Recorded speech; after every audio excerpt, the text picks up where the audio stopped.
Então, vamos lá. Sobre a esquizofrenia. Deixa eu liberar o pessoal que está entrando aqui.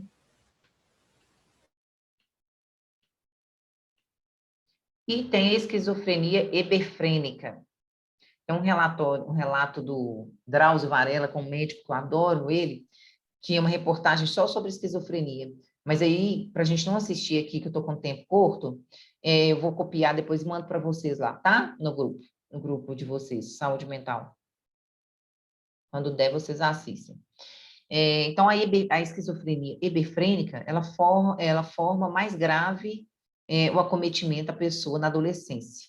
Então, geralmente, vai ser uma esquizofrenia que vai cometer mais na fase da adolescência e que a gente dá, ela não deixa de ser esquizofrenia, mas elas são classificadas em simples, dependendo da forma do comportamento dessa pessoa e até a idade, né? No caso da adolescência, a gente classifica ela que é uma esquizofrenia eberfrênica. Por quê? Porque é mais da adolescência, eu estou de frente com o adolescente, e ele ouve vozes, tem esse comportamento de vozes, é um paciente que lembra uma criança, tem uma alteração de afetividade, um riso sem motivo, né? Lembra do Coringa? Aquele tudo que chega perto de você, vocês lembram? Dessa forma mesmo, quem não viu o filme aí? Então, todo tipo de... o Coringa simboliza todo tipo de perversidade relacionada à saúde mental do mundo inteiro, né, gente? Do mundo inteiro, né? Então, Coringa é um símbolo para a gente de alteração mental total, né? De delírio, né? De esquizofrenia, de uma série de outras coisas ali juntos. Alucinação, né? Delírio.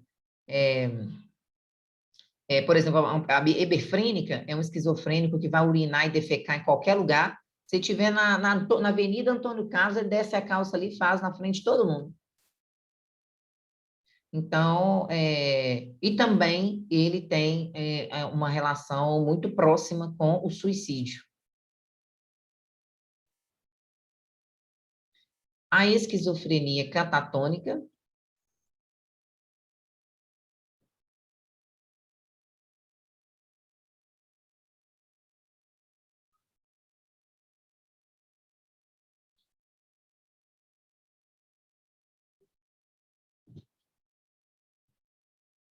a catatônica tem um nome diferente, né? Mas é uma esquizofrenia também, mas classificada como catatônica, que é um paciente que apresenta falta de ânimo, né? Todas elas, gente, vocês viram aqui que a maioria tem presença de delírio e alucinação. A pessoa que vai ouvir vozes, vai achar que é uma pessoa perseguindo, né? Tem essa excitação que torna a pessoa acaba se tornando agressivo. Geralmente, né? A esquizofrenia, ela está muito prevalente em moradores de rua. Vocês vão lembrar agora que eu conversei isso com vocês, porque ficam expostas a sofrimentos constantes e contínuos, né? Medos, fome, né? Ver assassinatos na sua frente, frio excessivo, calor excessivo, né? Vontade de tomar um banho, de limpar após fazer uma evacuação, né? Umas fezes, não tem, né? Trocar uma roupa, né? Um chão duro. Então, exposto nessa reportagem do Drauzio que eu vou dar para vocês, ele relata tudo isso, vocês ficam de boca aberta. É super, super legal essa reportagem só sobre a esquizofrenia e ele destrincha cada uma delas. A hebefrênica, a catatônica, tá? E tem a paranoide. Então, aonde que entra aí, né, a paranoide? Então, a esquizofrenia paranoide, vocês lembram, a gente viu neurose, psicose, e agora a gente está vendo paranoide. São três nomes diferentes. Então, a esquizofrenia paranoide, qual a característica dela é as ideias de perseguição e grandeza. E tem, gente, hoje não vai dar tempo de eu contar mais meus casos, não. Você ri, né, Fernando? Esse menino que eu falo para vocês que eu ajudei a mãe dele, né, que interna há anos, que ele roubou tudo e tal, que eu sempre conto, ele tem essa mania de grandeza, gente. Sempre foi pobre, assim, a vida toda. Pobre não, simples, né? Uma vida simples, mas honesta e digna. Com arroz, feijão, as contas pagas, nunca passou sem luz dentro de casa, nem nada, mas simples. Ele tem uma mania de grandeza surreal, vocês não têm noção. E é desde pequenininho mesmo, antes de chegar na adolescência. Ele sempre teve essa mania de grandeza. A mãe dele, desde pequeno eu já morei próximo a eles, né? Hoje eu não moro mais. É, a mãe dele deixava de dar presente para o outro filho para pegar o dinheiro de todo mundo e dar o melhor para ele, porque ele não aceitava se desse uma coisa simples. Por exemplo, se desse um carrinho para cada filho, ele não aceitava. Ele quer um tênis da Nike. Hoje em dia todo mundo pode ter o tênis da Nike, né? Mas na minha época era como se fosse um carro, né? Tem um tênis da Nike.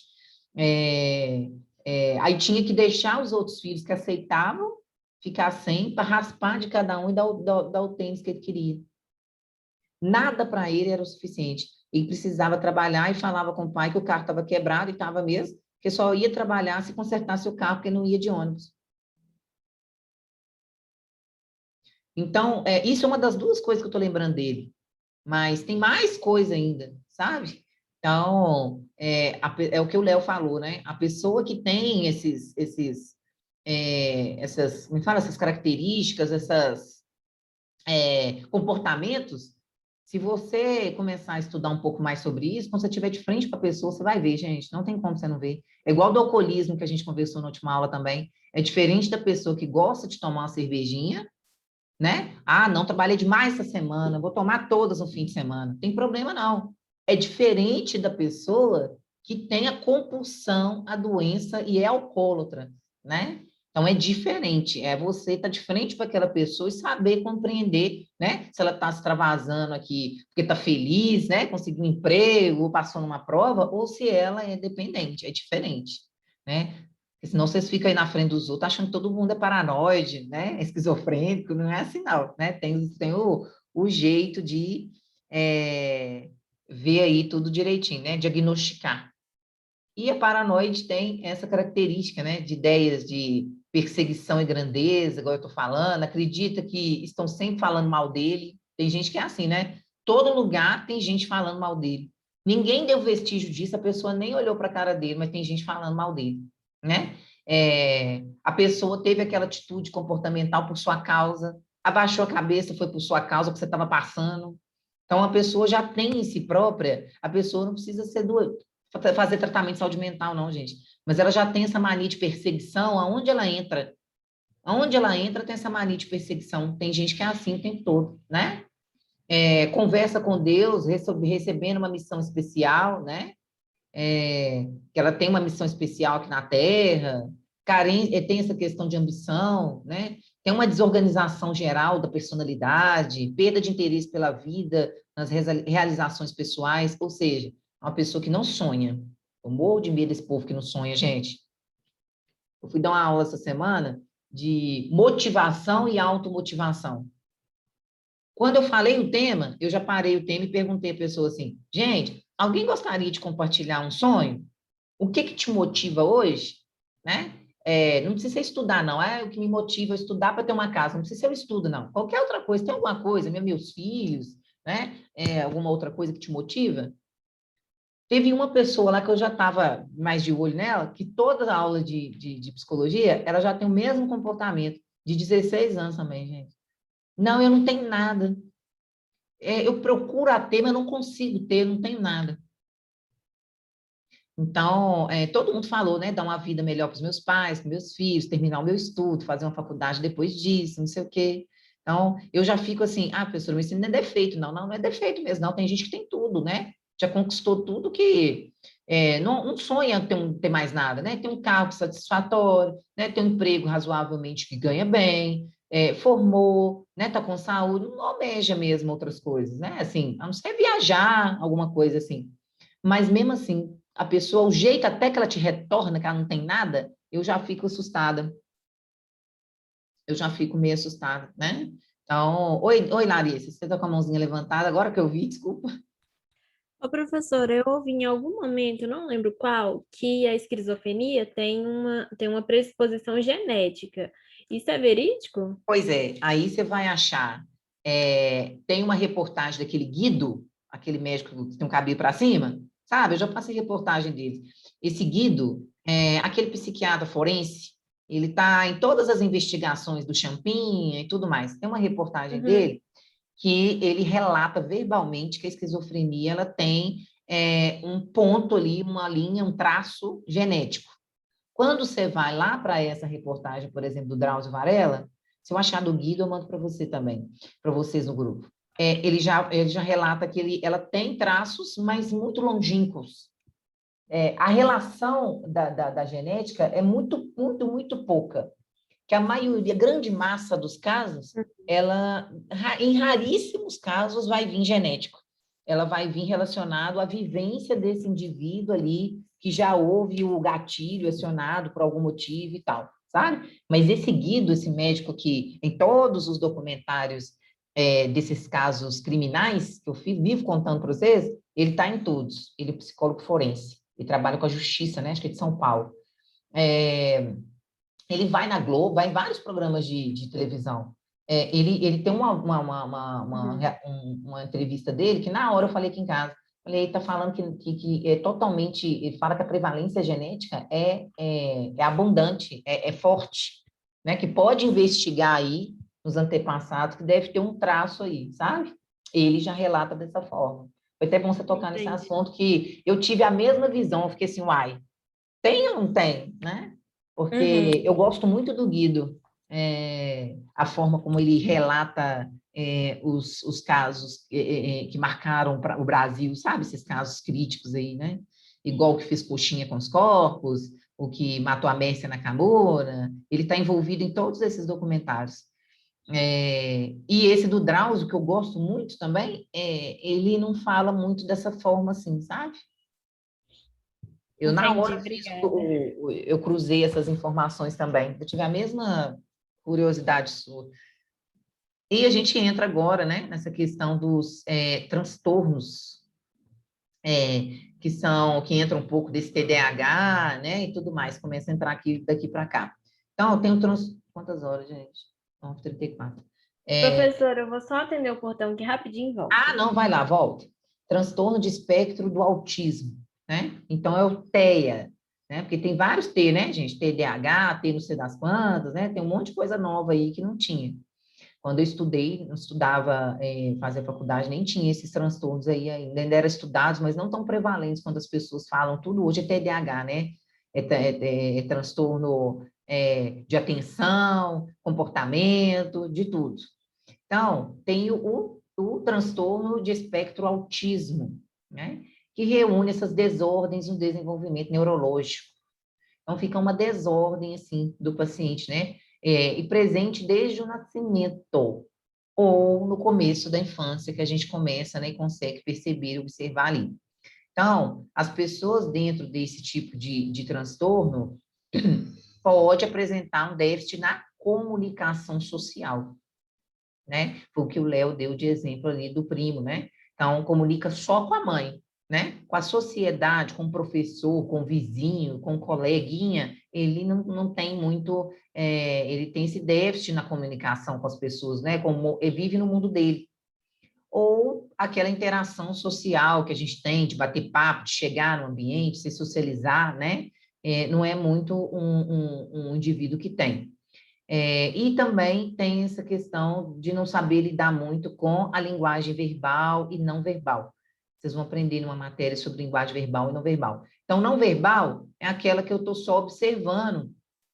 E a minha gesticulação já te falou tudo que eu achei sobre aquilo, né? Eu não gostei muito, né? E tem a linguagem verbal, que é a que eu estou falando com você, né? Verbalizando exatamente aquela situação ali, né? E ter a reciprocidade socioemocional aí junto com a sociedade. E tem esses padrões restritos, né, gente? De comportamento, né? Que a gente é uma pessoa dessa no meio da sociedade que não consegue, né? Ter essa desordem, se comportar ali, ela acaba sendo discriminada, as pessoas não procuram entender, né? Nossa, parece doido, né? nunca vi igual, o que é aquilo que fulano de tal falou? Né? Então, as pessoas não tendem a muito a postura de abraçar aquele indivíduo diferente, né? Isso já é cultural, né? Desde o início da nossa matéria, nós estudamos que as pessoas, quando se depara com algo que não é comum, né? Nós temos de que afastar da gente, né? Julgar essa pessoa como doido, né? Então, essa cultura já é prevalente, né, na nossa sociedade, infelizmente. Então, é difícil uma pessoa querer abraçar a outra, né? A gente viu do exemplo que eu contei para vocês da palestra da Cláudia, né, da sexta-feira à noite, que eu já contei para vocês, que ela ia entrevistar uma técnica, veio um paciente, né, vocês lembram, de saúde mental, e ela correu para dentro do banheiro. Então, o que a próprio profissional da saúde tem esse tipo de comportamento, né? Então, se o próprio profissional da saúde não é acolhedor, imagina as outras pessoas da sociedade que não estudaram sobre isso, né? Porque vocês estão tendo a oportunidade de estudar, né? E como essa técnica de enfermagem formada, óbvio, né? Estava ali para ir fazer uma entrevista de emprego. E tem a maníaca depressiva, ou transtorno afetivo bipolar, né? Que é um dos transtornos que o fragmentado, né, tinha, né? Dentro de 25, né? Tanto transtorno que tinha. Então, o transtorno afetivo bipolar, a psicóloga que ele faz terapia, ela fala alguns transtornos que ele tem no início do filme. Um deles é o transtorno afetivo bipolar, afetivo, né? De afeição pela outra pessoa, de ter carinho, consideração, né? Piedade, que alguns dos assassinos não têm, né? Ele mata de forma torpe e cruel, né? É onde que ele tem um pouco dessa questão desse tipo de transtorno, né? Que ele é uma pessoa que sobrevive, que vive na sociedade bem, mas quando está diante dessas situações, ele se transforma, ele tem uma bipolaridade. Tudo é da mente, viu, gente? Vocês veem que todas as pessoas, ao você bater o olho em primeira impressão, são todas pessoas normais, né? Mas que diante de uma certa situação, a mente comanda de uma outra forma, né? Então, o transtorno afetivo bipolar é caracterizado pela perturbação psíquica duradoura e intensa. Ou seja, por isso que consegue ir lá, igual o Champinha, matar aquele tanto de mulher e deixar no mato. Porque o tipo de transtorno dele é uma perturbação psíquica duradoura, ou seja, não é só momentânea. Quando ele se transforma, né, tem essa bipolaridade, e transforma-se em essa outra pessoa, é uma atividade mental que vai ficar por um bom tempo na mente dele ali. Por isso que ele consegue estuprar, matar por motivo, né, a forma que ele matava as mulheres, a forma como ele deixava, e embora volta a outra personalidade, né? Vocês lembram do filme Fragmentado? Quando ele estava diante de uma situação, ele mandava e-mail para a doutora. Quando ele ia lá na doutora, ele era o Gerald, né? Que eles chamavam Gerald. Ele era outra pessoa. E a doutora perguntava: quem que você estava incorporado que mandou aquele e-mail? Ele sabia, mas ele fingia, né? Ah, não sei quem era aquele que mandou o e-mail para você, não sei, vocês lembram do filme? Toda vez que ele estava no momento que ele queria ajuda da doutora, ele mandava um e-mail. Era uma forma dele desabafar. Tem um psicólogo, gente, que vai falar uma coisa para você que você faz terapia uma vez por semana. Aí você fala, nossa, eu precisava fazer terapia mais de uma vez por semana para eu desabafar mais vezes, né? Ter esse contato com você mais vezes. Sabe o que a psicóloga fala? Que eu já ouvi? Manda um áudio para você mesmo. Desabafa, não, que eu achei um absurdo, entendeu? Como se você estivesse mandando um áudio para mim, para psicólogo. Manda um áudio para você mesmo. E depois você acaba dando aquela descarga, porque você compartilhou com outra pessoa, né? Você mandou para você mesmo, mas na sua mente você compartilhou com outra pessoa, e aquilo já te dá um pouco, já te mantém um pouco melhor, sabe? Já te abaixa um pouco aquelas sensações, sabe? Você fala nisso, eu lembrei, eu gosto muito de uma série que é Atypical, né? Que fala de um menino que tem transtorno de autismo.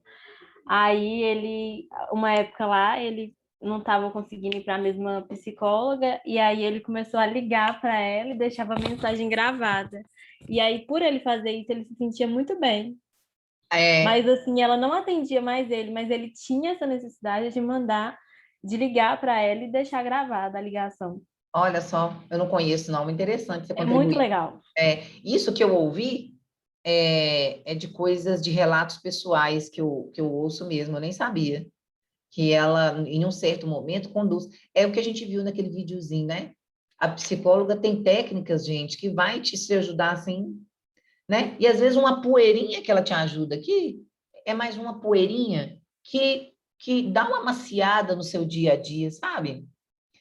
Se você não tivesse essa poeirinha que ela te ajudou, mas essa poeirinha aqui, ela não resolveu metade dos seus problemas, não, né? Mas aquela poeirinha já deu uma maciada de você conseguir conviver com aquele problema no dia a dia. Então, é a função dela, né? Tem pessoas que a psicóloga vai conseguir ajudar muito e tem pessoas que ela vai conseguir só amaciar. Não é porque depende dela, é porque cada um é de um jeito, cada um vai absorver, vai conseguir passar por cima de alguma situação de uma outra forma, né? Então, é aquela questão que eu falo sempre, né? Que nós somos diferentes e tal. A paranoia, nós já vimos aqui em cima, né? Da esquizofrenia paranoide, entra aqui na mesma questão, mas dos transtornos de comportamento mais paranoide, que é essa ilusão fixa, né? De ver as coisas, delirante, em algum momento agressivo, né? Muitas pessoas que têm algum tipo de transtorno que chega a ser agressivo, são pessoas que são egocêntricas, né? Que egocêntricas? Só pensam nela, né? A outra pessoa, se vier um carro passar em cima dela, se der tempo dela mostrar para a pessoa, ela deixa o carro passar, ela não mostra. Ela não mostra. É o que a gente chama de gente ruim, né? São pessoas ruins, né? Mas porque ela tem essa... ela acredita que os fins justificam os meios, né? Incapaz de dar carinho, né? Ou seja, a pessoa que está passando por aquilo ali é porque ela tem que passar mesmo e por aí vai, né? Então, é uma pessoa totalmente egocêntrica, né? Que não tem compaixão pela outra pessoa, que é o que geralmente vem nos diagnósticos também dessas pessoas aí que cometem essas altas barbaridades de crimes, né? A psicose alcoólica, um pouco, a gente já viu, nem vou parar também, porque a gente já viu bastante disso, né? É aquela marcada por violenta tranquilidade acompanhada de alucinação, né? Então, geralmente ela tem uma tranquilidade, o alcoólatra, né? Às vezes ele pode ficar agressivo, mas pode ter alucinações também que o álcool vai provocar, né? A quantidade de álcool ingerida vai provocar. E terceiro tipo, que é as perversões, né? As perversões são esse lado aí que a gente já tinha conversado um pouquinho também. Então, a perversão, né? Nossa, esse menino é pervertido, credo. A gente já ouviu falar isso, né? Então, a perversão pode estar junto aqui também, ó. Ele pode ser compreendido através de fetichismo, né? Freud coloca que muitos indivíduos que fazem análises com ele, né? Apresentavam feitiços como algo que os traria apenas prazer, algo até mesmo louvável. Esses indivíduos nunca o procuraram, peraí, peraí que eu fiz linha errada aqui, para falar desse fetichismo. Ele aparecia apenas como uma descoberta subsidiária, ou seja, esse paciente ele nunca ia ao psicólogo para falar daquela coisa, daquela relação sexual com o parceiro que o incomodava. Mas através da conversa que o psicólogo extraía dele, o Freud, ele chegava a uma causa ali, que era essa questão do fetichismo, né? Assim dá a generação, né? A recusa em reconhecer um fato, um problema, um sintoma, uma dor. Quando o paciente recusa em reconhecer que ele tem um problema e que ele precisa tratar, né? Então, esse fetichismo vem aí, né? Do 50 Tons de Cinza, né? Aquele filme que aquela mulher era toda amordaçada, né, gente? Machucava, pingava às vezes até sangue, mas é, acontecia todo aquele ato sexual e depois acontecia de novo, depois acontecia de novo e da mesma forma, né? Cada um gosta de um jeito, né? Gosta de fazer algumas coisas, mas tem pessoas também que se deixam passar por aquela situação apenas para satisfazer o parceiro, que é o que eu estava falando antes com o Léo. Ela vive a vida toda escrava daquilo porque o marido gosta e é normal, né? Eu tenho que satisfazer meu marido. Ou minha esposa, sei lá, tanto faz, né? Oi, Gabi, pode falar. Professora, algum tempo atrás eu te perguntei isso. Isso seria tipo a compulsão sexual? Não, compulsão sexual é a pessoa que tem vontade de ter orgasmo o tempo todo, né? Gozar o tempo todo. Isso é compulsão sexual. É diferente que entra nesse fetichismo, que são coisas, como a gente falou com o Léo aí, coprofilia, que a pessoa, durante o ato sexual, só se realiza finalmente quando tem a pessoa que defeca na boca dele ou em cima dele, ou urina, que é a urofilia. Urofilia é o nome dado a esse tipo de transtorno. A pessoa só se realiza sexualmente depois que a pessoa urina na boca dela. Aí, às vezes, é Obrigada. o marido que pede, ou a esposa que pede, sei lá, entendeu? E tem vários outros tipos de fetichismo que a pessoa pede para poder fazer. E tem pessoas aí que vivem escravos disso, não gosta, se sente violentada, mas faz porque é casada e tem que realizar a vontade de fulano. Mas tem pessoas também que acabam acostumando, que acabam gostando, né? Mas vou te falar, tem muitas pessoas que tratam isso como perturbação, viu? Que passam por isso, não se sente bem, mas faz para atender a demanda do parceiro. E é super comum, se você procurar qualquer nome desse no YouTube, vai vir trilhões de vídeos, não é vídeo pornográfico, não. Vídeo autoexplicativo para você sobre isso, coprofilia, orofilia, tá? Mas é muito, viu? Então, se não fosse, não tinha esse termo dedicado a esse tipo de transtorno, né? E são pessoas normais, viu, gente? São pessoas normais, não tem nada de anormal da pessoa que senta do seu lado e trabalha com você, não. Né? Ela conversa muito bem com você, super respeitosa, sabe os limites dela, né? Nunca vai tocar num assunto desse na vida, tá? E nós entramos agora em coisas também que eu já relatei em outros momentos, que são os tratamentos dos transtornos mentais, né? A gente vive o tempo todo falando de tratamento, falei muito já de medicamento, que nem sempre o medicamento resolve, tal, né? Então, a gente já falou bastante. Então, a psicoterapia, que é a psicóloga, é uma técnica utilizada para tratamento das doenças de saúde mental psíquicas, né? Qualquer uma delas. Onde que a pessoa, a psicoterapia, a psicóloga, é um valioso recurso que nós vamos lançar à mão dessa pessoa, né? Então, a psicoterapia também pode ser aplicada no tratamento dos aspectos emocionais que estão envolvidos em doenças físicas, como as doenças psicossomáticas. Lembra que a gente viu que a pessoa que sente dor em tudo quanto é lugar, ela vai no médico, o médico não acha nada, ela fala que o médico é ruim, ela marca outro, fala que tem aquele, né? Então, ela também entra nesse tipo de psicologia. Sim, a pessoa que é psicossomática tem que fazer terapia, ela não tem doença ali, né? A mente dela que faz com que ela sente dor. É igual a depressão, né? A pessoa sente angústia, dor, né? Uma coisa ruim, obscura, tudo dói, parece que eu vou morrer, né? É aquela sensação de angústia mesmo, pesada, né? Então, o tratamento, eu posso vir com... mas aqui fala do psicotrópico depois, então vamos por parte. Então, aqui é só a psicologia, né? A psicóloga quando eu for fazer terapia.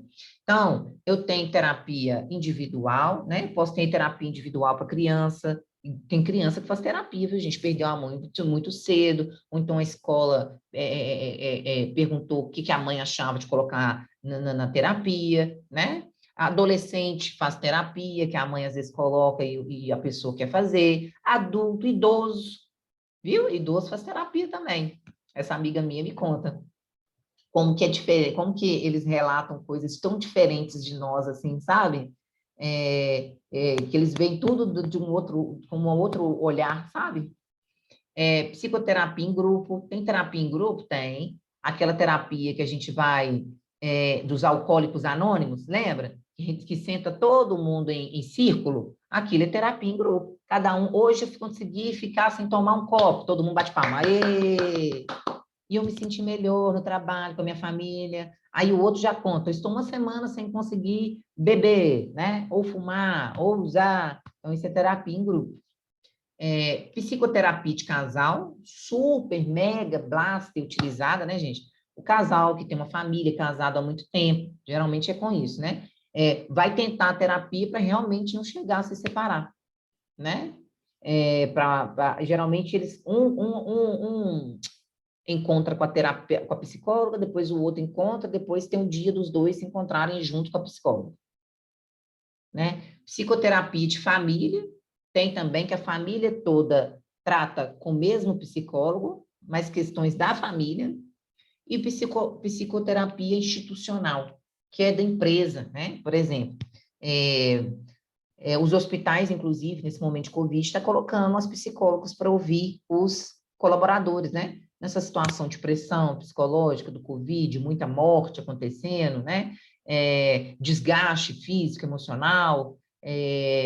Quando você fala institucional, significa que a própria empresa te oferece... Ô, gente, coloca os nomes no chat, fazendo favor, para a chamada. Eu não vou parar aqui hoje, não. Depois, na hora que eu for converter o vídeo, eu pego nome por nome, tá? E psicofármacos, né? Então, o que são psicofármacos? Psicofármacos, vocês estão estudando aí farmacologia e vão aprofundar mais no próximo módulo, que são os psicofármacos. São medicamentos dedicados a tratamento de saúde mental. Mas qual das coisas, professora? Aí tem, né? O grupo de medicamentos se chama psicofármacos. Dentro dos psicofármacos, nós temos psicolépticos, nós temos hipnóticos, nós temos ansiolíticos, nós temos antipsicóticos, e aqui para baixo tem mais alguns. Então, o antipsicótico é um psicofármaco? É. O psicopiléptico é um psicofármaco? É. Então, todos esses medicamentos é para tratar um transtorno mental. Tem paciente que vai tomar, né? O médico vai indicar apenas um, tem médico que vai indicar 2, e tem médico que vai indicar até 3. Porque cada um desses aqui age num local diferente, tá? Agem para uma coisa diferente. Às vezes um paciente que tem mais de um transtorno, você tem isso, mais isso, então um medicamento só não vai resolver, né, para a gente tratar. Então, isso aqui é um tratamento individualizado. Cada um dos pacientes, a gente vai dar, o médico vai prescrever de acordo com o que o paciente está sentindo e passando nesse momento, né? Então, os psicofármacos são drogas, né? E o principal uso deles é modificar aquela função psíquica, né? Que está alterada. E não curam o doente mental, apenas diminui seu sofrimento. Então, o medicamento, que eu já falei várias vezes com vocês, ele não é a cura do seu problema. O psicofármaco, seja qualquer um desses listados aí, ele não é a cura do seu problema, qualquer que seja o âmbito dele. O psicofármaco vai te ajudar a se controlar para você resolver o problema, tá? Então, ao invés de você chegar para o seu marido, sempre matar ele, xingar e gritar, e sempre tacar as coisas na cabeça dele, você não vai ter essa reação, porque o remédio não vai deixar. Ele vai te prostrar tanto que você não vai conseguir brigar com ele, mesmo que você queira. Não sai. Porque o medicamento te dá aquele sossega-leão que você não consegue reagir. É como se ele te amarrasse por dentro. Então, você vai conseguir sentar com ele e conversar educadamente? Vai. Às vezes, ele não quer mudar, ele não quer resolver aqui, beleza. Mas o remédio vai te ajudar, né, a ter modos, comportamentos, né, jeito para poder conversar com aquela situação. Né? Eu dei um dos exemplos só, tá, gente? Então, ele não é o salvador do seu problema. Ele vai te ajudar para você ir lá encarar o seu problema. Tá? Se é um problema que você vai ter que separar, arrumar uma casa, alugar, né? Problema que vai esticar a longo prazo, o remédio vai te ajudar a manter o equilíbrio até que esse longo prazo seja totalmente resolvido. É uma autoajuda para você, como a psicoterapia também é uma autoajuda. Tem pessoas que vão precisar do medicamento e a terapia, né? Tem pessoas que só a terapia vão resolver, por causa do tipo de problema que ela passa. Tem pessoas que vão ficar só com medicamento, que não vai precisar da terapia. E tem pessoas que vêm com os dois juntos, tá? Então, não vou falar dos medicamentos, não, porque não dá tempo. Faltam 3 minutos aí só. Então, pessoal, sexta-feira a gente dá continuidade em psicofármacos. Vou anotar, porque eu nunca anoto, né? E fico aí perguntando. Na sexta-feira, psicofármacos, tá? Se Deus quiser, 8 horas da manhã.